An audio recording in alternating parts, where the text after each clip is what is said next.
Hello बच्चों, welcome back to my channel. कैसे हैं आप सब लोग। आप लोग की फाइनेंशियल अकाउंटिंग के 500 एमसीक्यू क्वेश्चंस की एमसीक्यू सीरीज चल रही थी, जिसमें कि हम लोग इंपॉर्टेंट क्वेश्चंस को सॉल्व कर रहे थे। जो बच्चे यूपीडब्ल्यूएस से असिस्टेंट अकाउंट ऑडिटर की तैयारी कर रहे हैं या फिर बिहार में जो जूनियर अकाउंट क्लर्क की आई थी उसकी तैयारी कर रहे हैं, तो दोनों के लिए ये वीडियो हेल्पफुल होने वाली है। प्रीवियस वीडियोस नहीं देखी जरूर से देख लीजिए, बहुत ही इंपॉर्टेंट क्वेश्चन है। आज की वीडियो में इंश्योरेंस क्लेम्स रिलेटेड बहुत इंपॉर्टेंट क्वेश्चंस रहेंगे। प्रीवियस वीडियो हमने रॉयल्टी की थी। आज आपके उसके आगे 105 क्वेश्चंस तक हो गए थे, 106 क्वेश्चन से आज आपका रहेगा। तो आई वीडियो को शुरू करते हैं। तो इसमें हम फर्स्ट क्वेश्चन लेते हैं कि एक व्यवसाय स्टॉक की हानि और लाभ की हानि के दावों को कवर करने के लिए एक डैश बीमा पॉलिसी लेता है। A business takes dash insurance policy to cover the claims for loss of stocks and loss of profit, fire, life insurance, car insurance, health insurance. तो अभी मैंने बताया था कि एक बिजनेस की बात करेंगे तो कैसी पॉलिसी होती है, वो अग्नि बीमा या आग से बीमा या फिर फायर इंश्योरेंस पॉलिसी ली जाती है। तो करेक्ट आंसर हो जाएगा ऑप्शन ए। आग लगने की तिथि पर स्टॉक का मूल्य एक डैश खाता तैयार करके अधिक सटीक रूप से पता लगाया जा सकता है। The value of stock on the date of fire can be ascertained more stably by preparation of a dash trading account, memorandum trading account, balance sheet, profit and loss account. यहाँ पर क्वेश्चन में कह रहा है कि जिस दिन जिस तिथि को जिस डेट में आग लग रही है उस डेट में स्टॉक की वैल्यूएशन अगर हमें निकालनी है, उसका मूल्य निकालना है, तो उसके लिए हमें कौन सा अकाउंट देखना पड़ता है या तैयार करना पड़ता है। तो उसके लिए आपका स्मारक व्यापारिक खाता बनाया जाता है, मेमोरेंडम ट्रेडिंग अकाउंट बनाया जाता है। जैसे कि आप लोग स्क्रीन पर एक देख रहे होंगे, इसका परफॉर्म मैंने लगा दिया था कि कैसे होता है, किस तरह का होता है। तो मेमोरेंडम ट्रेडिंग अकाउंट में एक साइड आपका डेबिट होगा, एक क्रेडिट साइड हो जाता है। तो टू साइड में आपकी ओपनिंग स्टॉक आ जाता है, परचेजेस हैं, टू वेजेस हैं या फिर जो डायरेक्ट एक्सपेंसेस होते हैं। जैसे आपका ट्रेडिंग अकाउंट बनता है एज इट इज, इसको भी वैसे ही बनाया जाता है। बाई सेल जितनी भी हुई है और जो बैलेंसिंग अमाउंट होता है उससे हम क्लोजिंग स्टॉक का अमाउंट निकाल लेते हैं। तो क्वेश्चन इस तरह से भी आपका आ सकता है कि आपसे कहेगा कि क्लोजिंग स्टॉक का अमाउंट बताइए, तो वहां पर जो इन्फॉर्मेशन आपकी दे रखी होंगी इसी में ही इनपुट आप करेंगे। जो जो चीज आपकी टू साइड में, टू में, बाई साइड वाली बाई में, उससे आपको यहाँ पर बैलेंसिंग अमाउंट पता चल जाएगा क्लोजिंग स्टॉक के रूप में। और अगर आपसे क्लोजिंग स्टॉक भी क्वेश्चन में दे रखा हो और ग्रॉस प्रॉफिट पूछे, तो वहां पर क्या करना है, आपका बैलेंस किधर आ जाएगा, बैलेंस आ जाएगा आपका डेबिट साइड में, तो वो आपका ग्रॉस प्रॉफिट हो जाएगा। तो क्वेश्चन जिस तरह से पूछे इस अकाउंट को आप लोग को ध्यान में रखना है। तो आपको समझ में आ गया होगा कि कैसे निकाला जाता है मेमोरेंडम ट्रेडिंग अकाउंट बनाकर। चलिए नेक्स्ट क्वेश्चन लेते हैं। डैश खंड बीमा के अंतर्गत होने की स्थिति में लागू होता है। Dash cause is applicable in case of under insurance, average, normal, short sales, indemnity period. तो यहाँ पर क्वेश्चन कह रहा है कि कौन सा ऐसा चीज है या कौन सा ऐसा उसको कॉज को वाक्य भी बोलते हैं। तो ऐसा वाक्य है जो बीमा किस तरह के बीमा के अंतर्गत यूज किया जाता है। तो यहाँ पर जो औसत वाक्य होता है, एवरेज कॉज होता है, उसको यूज किया जाता है जब अंडर इंश्योरेंस होता है। अभी अंडर इंश्योरेंस क्या होता है इसको समझ लेते हैं। तो अंडर इंश्योरेंस जो होता है, जैसे कि कोई व्यापारी है, कोई बिजनेसमैन है, उसका जो माल है, जो भी गुड्स है, वो 80,000 के हैं, लेकिन वो बीमा क्या करा रहा है, सिर्फ 50,000 का ही करवा रहा है। यानी कि 80,000 के उसके गुड्स है, एक्चुअल में जो वैल्यू है उनकी, लेकिन वो बीमा कितने का कराएगा, सिर्फ 50,000 का ही कराएगा। तो 50,000 का इसलिए भी कम का बीमा करवाया जाता है क्योंकि यहाँ पर जो व्यवसायी होगा उसको बीमा कंपनी को जिससे कि बीमा कराया जा रहा है उसको प्रीमियम कम देना पड़ता है। इस वजह से वो क्या करता है, कम राशि का बीमा कराता है। और जो माल नष्ट होगा उसकी तो भरपाई जो होगी या फिर जो भी क्षतिपूर्ति होगी वो तो इंश्योरेंस के जरिए हो ही जाएगी। इस वजह से वो कम राशि का बीमा कराता है। तो यहाँ पर इस तरह की जो भी सिचुएशन होती है उसी को कहा जाता है अंडर इंश्योरेंस, यानी कि कम पर बीमा हुआ है, जितने की राशि थी पूरे पर नहीं हुआ है अंडर इंश्योरेंस से, इसलिए इसको कहा जाता है। और ऐसी सिचुएशन में क्या होता है, ये एवरेज कॉस्ट आपका लागू भी होता है, एवरेज कॉस्ट अप्लीकेबल भी होता है। अब क्वेश्चन ये आता है कि ये है क्या या किस तरह से निकाला जाता है। इसको निकालने के लिए क्या होता है, इसका एक फॉर्मूला होता है, जैसे कि आप स्क्रीन पर देख रहे होंगे। Claim be made by insurance company, बीमा कंपनी द्वारा किया जाने वाला जो दावा होता है उसका क्लेम कितने का राशि का जो निकाला जाएगा, तो वास्तविक क्षति की राशि यानी कि एक्चुअल में कितना लॉस हुआ है इनटू हो जाता है बीमा की राशि, इंश्योरेंस पॉलिसी अमाउंट। और उसके बाद अपॉन में क्या आ जाएगा, total value of stock on the date of fire, यानी कि जिस दिन आग लगी थी उसमें कितना जो रहतिया था उसका पूरा मूल्य। तो यहाँ पर हानि के दिन यानी रहतिये का या जो स्टॉक है उसका टोटल वैल्यू इस फॉर्मूले से निकाला जाता है, जो भी इंश्योरेंस क्लेम की राशि होती है। आगे हम इससे रिलेटेड न्यूमेरिकल्स देखेंगे जहाँ पर हम इसको समझेंगे। तो आपको समझ में आ गया होगा कि एवरेज कॉस्ट कहाँ पर एप्लीकेबल होता है या अंडर इंश्योरेंस क्या होता है। आइए नेक्स्ट क्वेश्चन लेते हैं। जिस अवधि के लिए पॉलिसी ली जाती है उसे डैश अवधि के रूप में जाना जाता है। The period for which a policy is taken known dash as period. Indemnity, short sale, long, fixed. Question में कह रहा है कि जिस अवधि के लिए वो बीमा पॉलिसी ली जा रही है उस अवधि को क्या कहा जाता है। तो बहुत ही सिंपल सा, उस अवधि को क्या कहा जाता है, उसे इंडेमनिटी पीरियड कहा जाता है। तो इसका आंसर क्या हो जाएगा, ऑप्शन ए। नेक्स्ट क्वेश्चन है, डैश पॉलिसी स्टॉक अचल संपत्ति, लाभ, व्यय आदि के नुकसान को कवर करती है। A dash policy covers loss of stock, fixed asset, profit, expenses etc. Compact, comprehensive, horizontal, operating. ऐसी पॉलिसी जो कि आपकी सारी ही चीजों को कवर करे कि loss of stock, fixed asset के लिए भी हो, प्रॉफिट, एक्सपेंसेस सबसे रिलेटेड हो, सबके लिए ली गई हो, सबको कवर करती हो, तो क्या कहलाती है, वो कहलाती है कॉम्प्रिहेंसिव पॉलिसी। तो एक आंसर हो जाएगा ऑप्शन बी। नेक्स्ट क्वेश्चन है, अग्नि बीमा निम्नलिखित के लिए कवर प्रदान करता है या फिर सुरक्षा प्रदान करता है। Fire insurance provides cover for dash tangible asset, intangible asset, fictitious asset, none of the above. तो जो फायर इंश्योरेंस होता है वो किसको कवर देता है या किसके लिए कराया जा सकता है, सिंपल से भी समझ सकते हैं। तो टैंगेबल एसेट्स के लिए, मूर्त संपत्तियां जो होती हैं उनका ही इंश्योरेंस कराया जा सकता है, फायर इंश्योरेंस। तो एक आंसर हो जाएगा ऑप्शन ए। नेक्स्ट क्वेश्चन है, लाभ हानि नीति में औसत खंड किसके द्वारा सुरक्षा करता है। The average cause in a loss of profit policy protects by insured, insurer, workers, none of the above. Question में कह रहा है कि जो लाभ हानि नीति होती है उसमें जो औसत खंड वाक्य होगा यानी कि जो एवरेज कॉज होता है वो किसके द्वारा जो होती है वो प्रोटेक्शन देता है। यहाँ पे एक चीज ध्यान रखिए, क्वेश्चन दो तरह से आता है, एक प्रोटेक्ट्स बाई लिखा होता है, एक प्रोटेक्ट द लिखा होता है। तो यहाँ पर जो क्वेश्चन दिख रहा है प्रोटेक्ट्स बाई, तो यहाँ पर बीमाकृत कौन होता है या बीमा करता है, इसको ध्यान में रखिएगा। इंश्योर्ड या इंश्योरर कौन होता है, इंश्योर्ड बीमाकृत यानी कि जिसका बीमा हो गया, इसको बीमित व्यक्ति भी कह सकते हैं। इंश्योर्ड है जिसका बीमा हुआ है, जिसका बीमा कराया गया है। और इंश्योरर कौन होता है, बीमा करता यानी कि वो कंपनी, बीमा कंपनियां जिन्होंने बीमा किया होता है। तो यहाँ पर इसको जरा अच्छे से समझ लीजिएगा कि कौन व्यक्ति क्या कहलाता है। इंश्योर्ड वो होगा जिसका बीमा किया गया है और इंश्योरर वो है जिसने बीमा किया है यानी कि बीमा कंपनी।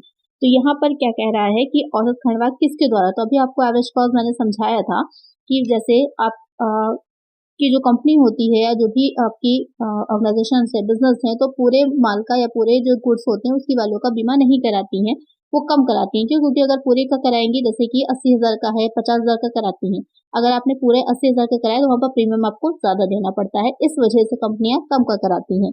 तो यहाँ पर जब अगर हानि होगी, अगर पूरे वो 50,000 के बीमा करा रही हैं, तो अगर किसी भी तरह से आग से नष्ट होता है तो 50,000 पूरा का पूरा उन कंपनी से मिल जाता है, इस वजह से। लेकिन यहाँ पर हानि किसको होती है, जो बीमा कंपनियां होती हैं, जो कंपनीज होती है जो बीमा कर रही होती हैं, जो इंश्योरर होते हैं, उनको हानि होती है। तो यहाँ पर किससे प्रोटेक्ट करने के लिए इसको लागू किया जाता है एवरेज कॉस्ट को, जो इंश्योर्ड होते हैं, बीमाकृत होते हैं, यानी कि जो कंपनीज हैं जो बीमा अपना करवाने जा रही हैं बीमा कंपनियों में, उनको जो है प्रॉफिट देने के लिए ऐसा समझ सकते हैं कि उनको सुरक्षा देने के लिए, प्रोटेक्ट करने के लिए। तो करेक्ट आंसर यहाँ पर क्या हो जाएगा, ऑप्शन ए। जो बीमाकृत होते हैं उनसे प्रोटेक्शन देने के लिए किया जाता है, एवरेज कॉस्ट को लागू किया जाता है। क्योंकि वहां पर फिर एक फार्मूला लग जाता है, उस फार्मूले से निकाला जाता है कि कितना इंश्योरेंस का क्लेम किया जाएगा, जो कि अभी मैंने आपको समझाया हुआ है। उसके बाद जो राशि निकल के आती है वही वो चुकाती है। इस वजह से वो बीमाकृत जो होते हैं, जो इंश्योर्ड होते हैं, उनसे प्रोटेक्शन दिया जाता है। नेक्स्ट क्वेश्चन है, अग्नि बीमा पॉलिसी किस पर ली जा सकती है। Fire insurance policy can be taken for loss of stock, loss of profit, life of A partner, loss of stock और लॉस ऑफ प्रॉफिट। तो जो अग्नि बीमा पॉलिसी है वो किस पर ली जा सकती है, तो आपको मैंने बताया ही था कि जो फायर इंश्योरेंस होता है वो किसका होता है, जो लॉस ऑफ स्टॉक होगा या फिर लॉस ऑफ प्रॉफिट, इन दोनों पर ही लिया जा सकता है। तो यहाँ पर करेक्ट आंसर क्या हो जाएगा, ऑप्शन डी होगा। करेक्ट आंसर हो जाएगा ऑप्शन डी। नेक्स्ट क्वेश्चन है, वह स्टॉक जिस आग से बचाया जाता है कहलाता है। The stock which is rescued from fire is scrap, defective, salvaged stock या फिर क्लेम। तो मैंने आपको पहले ही बताया था कि जो भी आग लगती है उससे जो गुड्स होते हैं नष्ट होते हैं, तो पूरे जरूरी नहीं है कि जितने गुड्स हैं सारे ही नष्ट हो जाएंगे, सारा माल जो है अग्नि से या आग से नष्ट हो जाएगा, कुछ बच भी जाता है। तो जो माल बच जाता है उसे क्या कहा जाता है, बचाया हुआ स्टॉक या फिर सॉल्वेस्ट स्टॉक। तो करेक्ट आंसर क्या हो जाएगा, ऑप्शन सी। नेक्स्ट क्वेश्चन है, if the indemnity period is 6 months, standard turnover is 20,000, annual turnover is 50,000, turnover during indemnity period is 8,000, then short sales amount will be। यदि क्षतिपूर्ति अवधि 6 माह की है, मानक टर्नओवर जो है वो 20,000 है, वार्षिक टर्नओवर कितना है 50,000 है, क्षतिपूर्ति अवधि के दौरान टर्नओवर कितना है 8,000 है, तो वहां पर लघु राशि क्या होगी, यानी कि तो वहां पर लघु बिक्री या फिर कह सकते हैं कि कम बिक्री क्या होगी। तो कम बिक्री की अगर बात की जाए, शॉर्ट सेल की बात की जाए, तो कम बिक्री वो होती है कि आपने जितना स्टैंडर्ड सोचा था कितनी टर्नओवर होगी इतनी तो आप बिक्री होगी, लेकिन एक्चुअल में जो बिक्री हुई वो सिर्फ अवधि में उस पीरियड में वो कितनी हुई। तो अगर तुम्हारी बिक्री ज्यादा है और वो बिक्री कम है तभी हमारी शॉर्ट सेल निकल करके आती है। तो शॉर्ट सेल का जो फॉर्मूला अगर हम कहें कि क्या होता है, तो short sale is equal to क्या हो जाता है, जो हमने सोची थी माप किया लगाया था कि इतनी हमारी बिक्री हो जाएगी लेकिन नहीं हुई, स्टैंडर्ड सेल में से माइनस कर दिया जाएगा जो एक्चुअल में उस टाइमिंग में हुई है, यानी कि जो इंडेमनिटी पीरियड होता है उस पीरियड में कितनी सेल हुई है, सेल इन इंडेमनिटी, ये इसका निकालने का फॉर्मूला है शॉर्ट सेल को पीरियड। अब यहाँ पर देख लीजिए कि कितनी हुई है। क्वेश्चन में अगर हम अपने देखें, स्टैंडर्ड सेल जो आपकी मानक टर्नओवर दे रखा है वो 20,000 का दे रखा है, तो यहाँ पर हमारा 20,000 आ जाएगा, माइनस अब यहाँ पर कह रहा है इंडेमनिटी पीरियड में कितनी है, तो यहाँ पर क्वेश्चन में 8,000 बताए। यहाँ पर आपको एनुअल उनकी टर्नओवर से कोई मतलब नहीं है, ये जो 6 मंथ दे रखे हैं इससे मतलब है। आप पूरा क्वेश्चन सॉल्व करने बैठ जाइए, इसको जो है 6 मंथ में निकालिए, कुछ नहीं करना है आपको। जो आपका टर्नओवर दे रखा है स्टैंडर्ड और जो दे रखा होगा इंडेमनिटी पीरियड, बस आपको वही दो चीजों से मतलब है, तो हम लेस कर देंगे इसमें से ये 8,000 का अमाउंट, तो कितना हमारा निकल के आ जाएगा 12,000 आ जाएगा। 12,000 क्या हो जाएगी हमारी जो इंडेमनिटी पीरियड में था कि जो कम हो रही गई है सेल जितनी हमने सोची थी, तो वो हो जाएगी हमारी शॉर्ट सेल कहलाएगी। तो एक आंसर क्या हो जाएगा यहाँ पर हमारा 12,000 12,000 का, तो एक आंसर हो जाएगा ऑप्शन बी। कभी कभी क्वेश्चन बहुत इजी होते हैं, कुछ एक्स्ट्रा एडिशनल इन्फॉर्मेशन दे देते हैं सिर्फ आपको कंफ्यूज करने के लिए, तो वहां पर आपको ध्यान रखना है कि आंसर आपका क्या रहना चाहिए। यहाँ पर फॉर्मूला आपको पता होगा, बहुत आसानी से आप निकाल लेंगे। चलिए नेक्स्ट करते हैं, चलिए नेक्स्ट क्वेश्चन पे चलते हैं। Goods costing rupees 1 lakh were insured for rupees 50,000. Out of these goods, 3/4 are destroyed by fire. The amount of claim with average cost will be। 1 lakh की कीमत वाले माल का बीमा 50,000 में किया गया था। इसमें से 3/4 जो थी माल आग से नष्ट हो जाता है, औसत दावे के साथ दावे की राशि होगी। अभी हमने आपको इसका बताया था कि फॉर्मूला क्या होता है, कैसे इंश्योरेंस क्लेम निकाला जाता है, वहां पर सॉल्व भी करके बताया था, अज्यूम कर लिया था हमने। यहाँ पर क्वेश्चन है एज इट इज, आपको उस क्वेश्चन के अकॉर्डिंग चलना है। बस यहाँ पर क्या है, आपको ये नहीं बताया गया है, जो कि फॉर्मूले में एक चीज होनी चाहिए कि कितना जो अमाउंट है, कितने अमाउंट में जो गुड्स हैं वो डिस्ट्रॉय हुए हैं, वो आपको निकालना पड़ेगा। बाकी सारी चीजें आपके क्वेश्चन में गिवन है। तो आइए इसमें निकालें कि औसत दावे के अंतर्गत जो बीमा की राशि होगी क्या होगी। तो उसको निकालने के लिए सबसे पहले हमें क्या चाहिए होता है, अगर हम फॉर्मूले की बात करें तो सबसे पहले हमें पता होना चाहिए कि रियल लॉस कितना है, रियल लॉस एक्चुअल में कितना हुआ है। तो क्वेश्चन में आपके जो कह रहा है,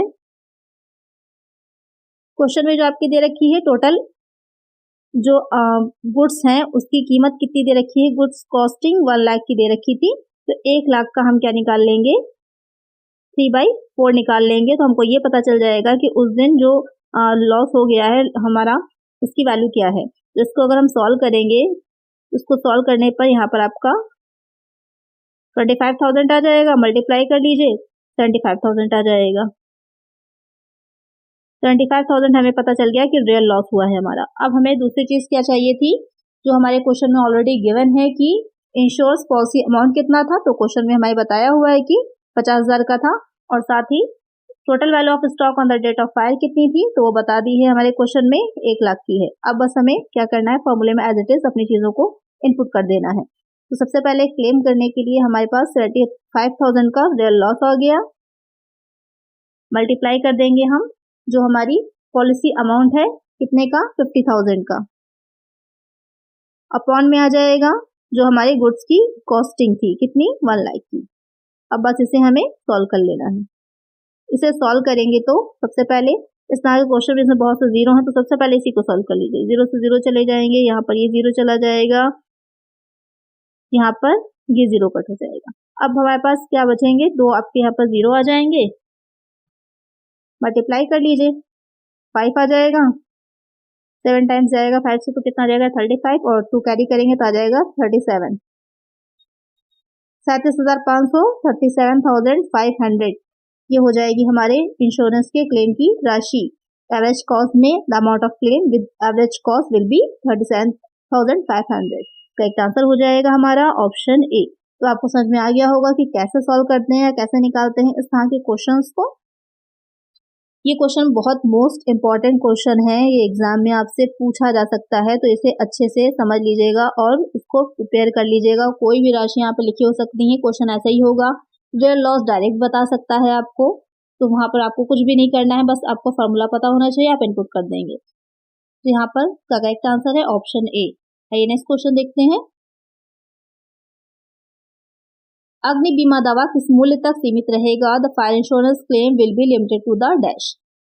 actual loss suffered even though the insured value of the goods may be higher, proportion of the loss as the insured value bears to the total cost, both A and B none.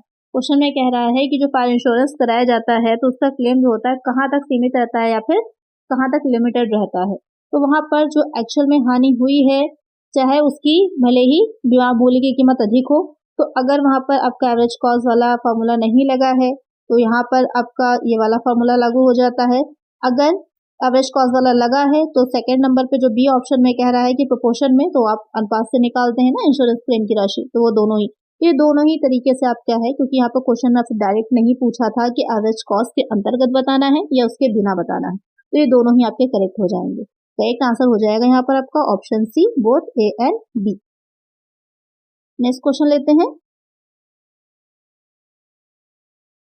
If sales of last year is rupees 6 lakhs and sale of corresponding current year is rupees 2 lakh, then short sale will be। यदि पिछले वर्ष की बिक्री 6 लाख है और संबंधित चालू वर्ष की बिक्री 2 लाख रुपए है तो कम बिक्री होगी। यहाँ पर आपको बताना है कि आपने जो लास्ट ईयर में आपके एक्चुअल में सेल हुई थी और आपने जो कोरस्पॉन्डिंग करेंट ईयर की सेल रखी है तो बीच का डिफरेंस कितना है, वही डिफरेंस क्या हो जाएगा, आपका आंसर हो जाएगा। बहुत ही सिंपल सा क्वेश्चन है, तो इसका आंसर आप लोग मुझे कमेंट करिए कि कितना निकल के आएगा इसका करेक्ट आंसर। सब बच्चे कमेंट करेंगे, आप लोग बहुत कम कमेंट करते हैं, तो सही इसका करेक्ट आंसर मुझे कमेंट करिएगा। चलिए नेक्स्ट क्वेश्चन। यदि पॉलिसी औसत खंड या औसत वाक्य के बिना है तो लाभ हानि का दावा होगा। If the policy is without average cost, a claim for loss of profit will be sum insured, higher of actual loss and sum insured, lower of actual loss and sum insured, all of the above.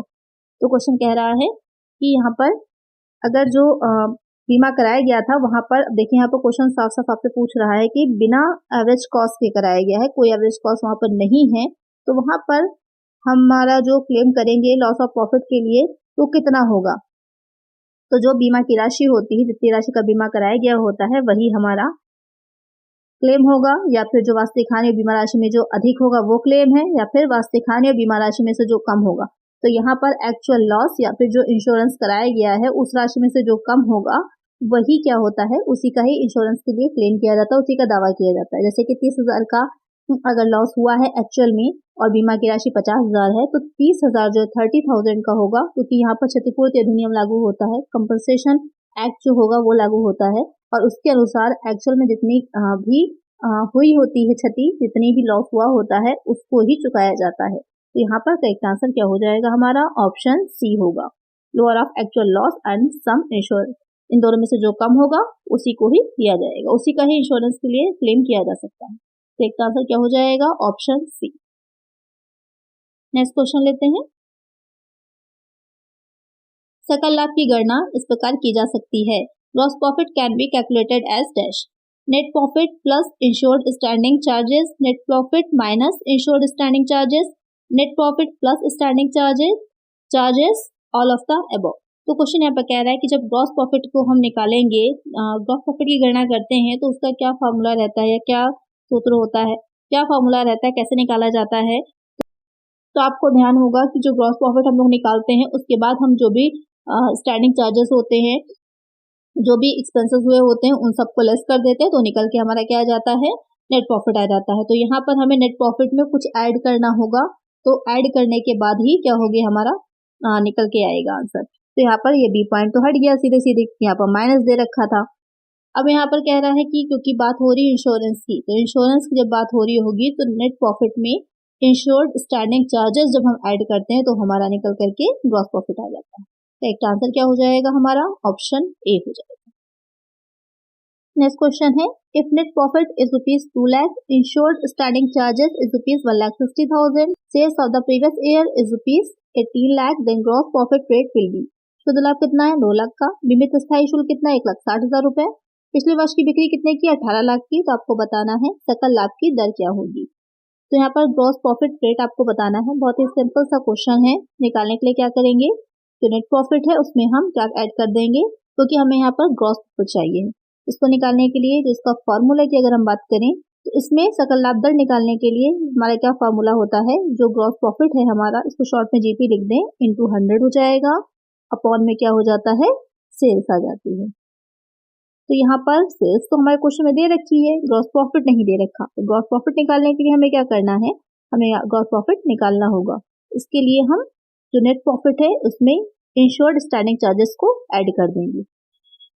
तो यहाँ पर 2 lakh plus क्या हो जाएगा, 1,60,000।